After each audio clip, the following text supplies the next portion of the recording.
इस वीडियो में मैं आपको जानकारी दूंगा कक्षा 7वीं के अध्याय 12 प्रश्नावली 12.2 का। ये देखिए 12 नंबर क्वेश्चन है और इस प्रश्नों को कैसे हल कर सकते हैं उसको आप देखते रहिए।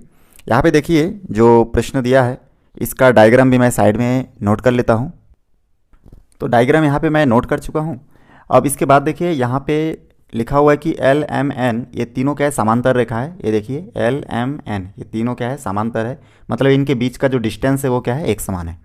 इसमें कोण y और कोण z, ठीक ना, एंगल y और z का मान ज्ञात करना है। ये देखिए 1 और 2 का मान इस z के इक्वल है, इसलिए तो कोण z इक्वल टू एंगल 1 और एंगल 2 को लिखे प्लस में, ठीक ना। इन दोनों को जोड़ने से जितना होगा कोण z का मान उतना ही है। तो इस प्रकार हमको कोण y और z का मान ज्ञात करना है। ये z का मान ज्ञात करेंगे और यहाँ से देखिए y का मान भी हमको ज्ञात करना है। अब देखिए इसको शुरू करते बनाना। तो सबसे पहले मैं यहाँ पे जो सरल है या फिर कहीं से भी आप शुरू कर सकते हैं, यहाँ पे मैं y का मान ज्ञात करूँगा, कोण y। कोण को इंग्लिश में एंगल बोलते हैं और यहाँ पे आप कोण लिख सकते हैं, एंगल लिख सकते हैं, ठीक ना। तो यहाँ पे हम लोग कोण y लिखेंगे और कोण y का मान हमको ज्ञात करना है। तो कोण y का मान ज्ञात करने के लिए हम लोग कोई भी एक लाइन देखेंगे कि कोण y कौन से लाइन में है। तो हम लोग अगर इस लाइन में जाएंगे तो कोण y और कोण 2 है, ठीक ना, एंगल y और एंगल 2 है इसमें, तो दोनों ही एंगल के रूप में है, इसमें हमको कोई मान नहीं प्राप्त होगा। हमको ऐसा लाइनिंग देखना है जिसमें उस लाइनिंग में एक कोण हो और एक उसमें कोण का मान अंश में दिया हो। तो हम लोग देख रहे हैं कि ये जो लाइन है, इस लाइन में देख सकते हैं आपकी y और 120 ये कोण के रूप एंगल के रूप में है, मतलब अंश के रूप में है 120, और यहाँ पे जो आपका y है वो क्या है, कोण के रूप में है। तो इस लाइन को हम लोग ले सकते हैं। तो यहाँ पे डायरेक्ट कोण y ना लिख के हम लोग जानते हैं कि ये दोनों जो कोना है एक अंश में है और एक कोण के रूप में है, ये दोनों आपका इस समांतर रेखाओं के मध्य में है, बीच में है। तो इन दोनों का योग, इन दोनों कोणों के अंतर कोणों का योग कितना होगा, 180 अंश हम लोग लिख सकते हैं। तो यहाँ इसलिए हम लोग क्या करेंगे, कोण y को और 120 को जोड़ देंगे और इन दोनों का योग, इन दोनों के अंतर कोणों का योग कितना होता है, 180। तो 180 अंश हम लोग लिख सकते हैं। यहाँ से कोण y बचेगा, 120 प्लस में इधर माइनस कर देंगे तो 180 माइनस 120 हो जाएगा। अंश आपको देना जरूरी है। 180 में से 120 घटाएंगे तो हम लोग जानते हैं कि 60 अंश बचेगा। तो कोण y का मान देखिए बहुत आसानी से हमको कितना प्राप्त हुआ, 60 डिग्री प्राप्त हो गया। अब इस प्रकार से हम लोग कोण y का मान प्राप्त कर लिए हैं। आगे हम लोग बढ़ेंगे इसमें और देखेंगे कि हम लोग इसमें सभी कोण का मान ज्ञात करना है जो अंश में नहीं दिया है, जैसे कि कोण 2 का मान, कोण 1 का मान, कोण z का मान, कोण y का मान। और जो अंश में दिया है वो डायरेक्ट मान दिया है, उसका हमको कोई वैल्यू पुट माने नहीं निकालना है, ठीक ना। ये जो 30 अंश है ये भी इसका मान दिया है पहले से 30 अंश, तो इस कोने का मान हमको नहीं निकालना। जो अंश में नहीं है उन सभी कोणों का मान हमको निकालना है। तो हम लोग इसके बाद क्या करेंगे, आगे बढ़ेंगे, हम लोग देखेंगे कि y का मान तो निकाल लिए। अब इस 2 का मान निकालने के लिए तो हम लोग जानते हैं कि अंत कोण हो या एक सरल रेखा हो, एक सरल रेखा पर बना हुआ कोण भी कितना होता है, 180 का होता है। तो हम लोग अब y का मान हमको पता चल गया है, y कोणा का मान, तो हम लोग इस लाइनिंग को ले सकते हैं। तो इस लाइनिंग को अगर हम लोग लेके चलेंगे इस लाइन को, तो इस पूरे लाइन को लेके चलने से आप लोग देख पा रहे होंगे कि इसमें 2 कोण है, एक है y कोण और एक है आपका 2 कोण, ठीक ना, 2 कोण। तो इन दोनों का योग भी 180 अंश हम लोग लिख सकते हैं। तो यहाँ पे लिखेंगे हम लोग, तो यहाँ पे हम लोग लिखेंगे कोण 2 और कोण y इक्वल टू 180 अंश। अब क्योंकि y कोण का मान हम लोग पता कर चुके थे 60 अंश है, तो यहाँ पे कोण 2 प्लस यहाँ पे 60 अंश लिखेंगे बराबर 180। यहाँ से हम लोग कोण 2 इक्वल टू 60 को पक्षांतर कर देंगे क्योंकि ये कोण है और ये कोण का मान अंश में है, तो ठीक ना। तो इस प्रकार एंगल के एक तरफ रखेंगे कोण 2 को और 60 अंश को उधर पक्षांतर कर देंगे तो 180 अंश माइनस 60 अंश हो जाएगा। यहाँ से हम लोग 180 में से 60 घटाएंगे तो हम लोग जानते हैं कि हमारे पास 120 बचेगा। तो कोण 2 का मान भी देखो हमको प्राप्त हो गया 120 अंश। धीरे धीरे सब हमको प्राप्त होते जा रहा है। उसके बाद आगे बढ़ेंगे हम लोग, आगे देखेंगे कि 2 के बाद अभी और कौन सा कोना बचा है। तो देखेंगे कि 1 कोना बचा है, ठीक ना, ये 1 कोना बच गया है। तो इस 1 कोने का मान पता करने के लिए हम लोग फिर इस क्या कर सकते हैं, तो हम लोग देखेंगे 1 कोना के इस साइड तो कोई कोण का मान नहीं दिया है, ठीक ना, और नीचे ऊपर हम लोग नहीं ले सकते। जो भी साइड में लेना है, जैसे कोई भी लाइनिंग है उस लाइनिंग के ऊपर का कोना ले सकते, इधर या इधर ले सकते हैं। ऐसा नहीं कर सकते कि इधर और इधर ले लिए, ऐसा नहीं होगा, ठीक है। तो हम लोग क्या करेंगे इसमें, यहाँ पे इस 1 के साइड में हम लोग देखेंगे कि इधर तो कोई कोण नहीं है, लेकिन हाँ 1 के ऊपर ये 30 अंश जो दिया है ये दोनों अंत कोण है, ठीक ना। 30 अंश ये भी अंदर है, किसके अंदर है, एल और एम सरल रेखा समांतर रेखाओं के अंदर मौजूद है। तो इन दोनों का योग भी हम लोग जैसे इसमें किए थे y और 120 का y प्लस 120 बराबर अंतकोणों का योग 180 लिखे थे, उसी प्रकार से 1 और 30 का भी हम लोग 180 अंश लिख सकते हैं। कैसे, तो देखिए यहाँ पर हम लोग लिख सकते हैं अतः करके या फिर कुछ भी लिख के आप यहाँ पे लिख सकते हैं कोण 1 प्लस 30, ठीक ना, कोण 30। तो कोण लिखने की आवश्यकता नहीं है क्योंकि कोण का मान अगर अंश में है तो डायरेक्ट हम लोग अंश ही लिखेंगे। तो कोण 1 एंगल 1 और 30 डिग्री बराबर हम लोग लिख सकते हैं 180 अंश। इन दोनों का, ये जो आपको दोनों लाइन दिख रहा है, इन दोनों को, ये वाला कोना और ये वाला कोना को जोड़ दिए और बराबर 180 लिख दिए। तो यहाँ से हम लोग को फिर 1 और 30 को पक्षांतर कर दूंगा तो 180 अंश माइनस 30 अंश प्राप्त होगा। ये प्लस में, इधर का माइनस होगा, 180 में से 30 घटेगा तो 150 बचेगा। तो कोण 1 का मान हमको देखिए बहुत आसानी से प्राप्त हुआ, कितना, 150 अंश। अब दोनों मान हमको प्राप्त हो चुका है। आखिरी में इस प्रश्न में ये भी देखिए जेड कोण का मान हम लोग अभी तक नहीं प्राप्त किए, तो जेड का मान प्राप्त करने के लिए यहाँ पे दिया भी है कि कोण जेड इक्वल टू कोण 1 प्लस कोण 2।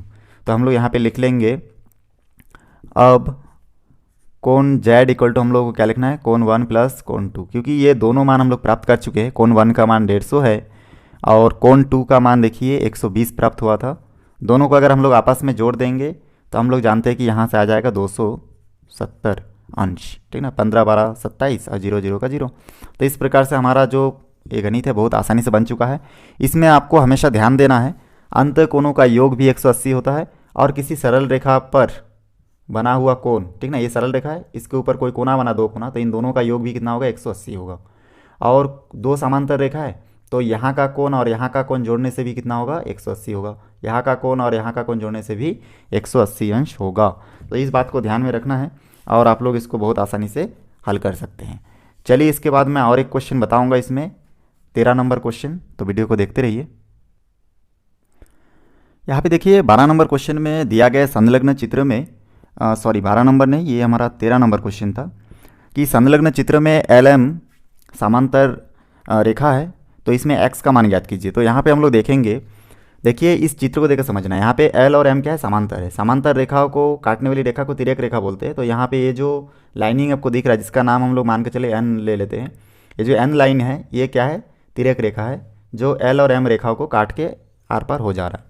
अब यहाँ पर हम लोग देखेंगे कि यहाँ पे 3x प्लस 25 डिग्री इस कोण का मान है, इसके साइड में कुछ नहीं है। यहाँ पे इसके तिरछा अगर हम लोग नीचे की तरफ देखें, देखिए नीचे तरफ हम लोग देखें तो ये ठीक ना, ये दोनों कोण एक दूसरे के क्या है, शीर्षाभिमुख है। शीर्षाभिमुख का मतलब जो तिरछा रिलेशन है, ठीक ना, कोई भी लाइनिंग में तिरछा जो एक दूसरे से बराबर सीधा सीधा नहीं है, तिरछा है। तो यहाँ पे देखिए हम लोग 3x और 25 और ये दोनों एक दूसरे के बराबर हैं। तो हम लोग यहाँ पे लिख सकते हैं ये कोण बराबर 3x प्लस 25 अंश, और यहाँ पे आप अगर चाहे तो लिख सकते हैं शीर्षाभिमुख कोण। ऐसा करके लिखते जाएंगे तो ज़्यादा ठीक रहेगा, याद रहेगा। शीर्षाभिमुख कोण क्या है, समझ में आ गया होगा। कोई एक लाइनिंग है तो यहाँ का कोण और यहाँ का कोण एक दूसरे का क्या होगा, शीर्षाभिमुख हो गए दो कोण। मान के चलो यहाँ पे 30 है और यहाँ पे ये है, तो ये और 30 क्या होगा, एक दूसरे के शीर्षाभिमुख। यहाँ पे b है, यहाँ पे 90 है, तो ये दोनों क्या हो गए, एक दूसरे के शीर्षाभिमुख कोण। बिल्कुल आपको डाउट नहीं होना है। तो ये दोनों एक दूसरे के शीर्षाभिमुख कोण है, इसलिए हम लोग यहाँ पे a बराबर 3x प्लस 25 अंश लिख दिया हूँ। आगे बढ़ते हैं। अब हम लोग आगे देखेंगे कि यहाँ पे ऊपर अगर देखें, ऊपर खाली एक ही कोण का मान है, बाकी ये कोण का मान नहीं पता, ये कोण का मान भी नहीं मालूम, ये कोण का मान भी नहीं मालूम, और इसमें कोई अक्षर वगैरह नहीं दिया है, जिसमें कोई भी सिंबल नहीं दिया है उसको हमको हल नहीं करना है। यहाँ पे नीचे तरफ जाएंगे तो नीचे देखेंगे इसका मान भी कुछ नहीं है, इस कोण का मान, खाली यहाँ पे ये कोण दिया है 2x और 20 डिग्री, ये कोण दिया है, और यहाँ पे b कोण मतलब b दिया है, ठीक ना। b कोण का मान हमको मालूम नहीं है, और यहाँ पे b में कोण भी नहीं बनाया, खाली यहाँ पे b लिख के रखे हैं। तो इस प्रकार से इतना सारा चीज़ दिया गया है।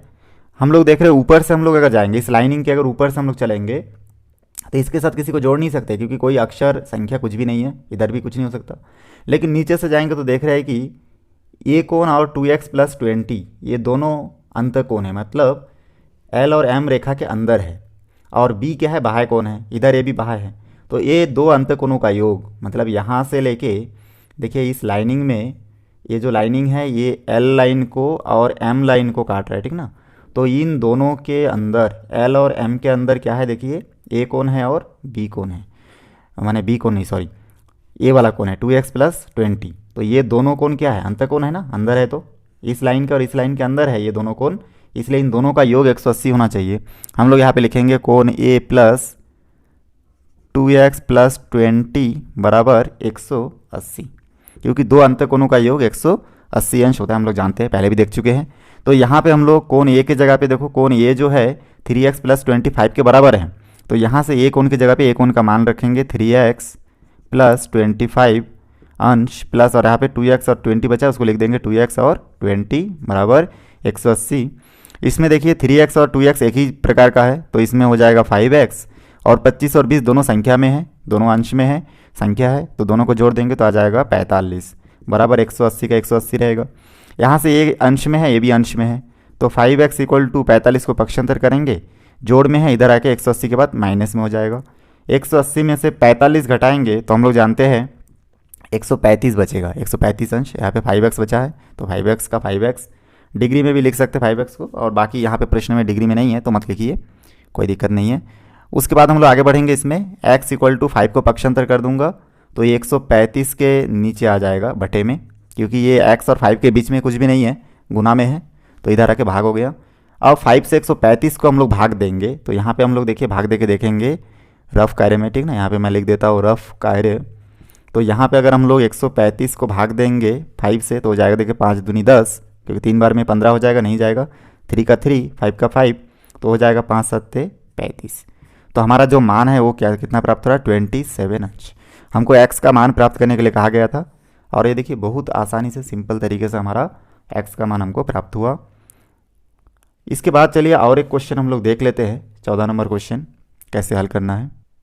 तो यहाँ पे देखिए 14 नंबर प्रश्न में लिखा हुआ है कि एक चित्र दिया है और इसमें लिखा हुआ है BL और CY क्या है, समांतर रेखा है।